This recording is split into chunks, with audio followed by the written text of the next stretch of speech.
Follow these steps to add collaborator on Instagram. Launch your Instagram app. Make sure you have already logged into your account. Now click on the plus icon given at the bottom middle. With that, your gallery will open up. Now select the post that you want to upload in your Instagram along with the collaborator. You can select multiple pictures by clicking on this icon.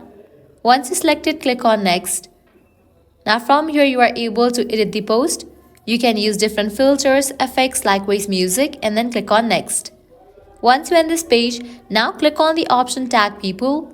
Click on the option invite collaborators. Now you can type in the username of the person to whom you want to add as a collaborator.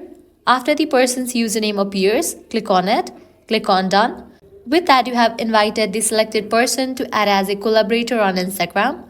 Now, you can add a caption, add location, music, and then click on share.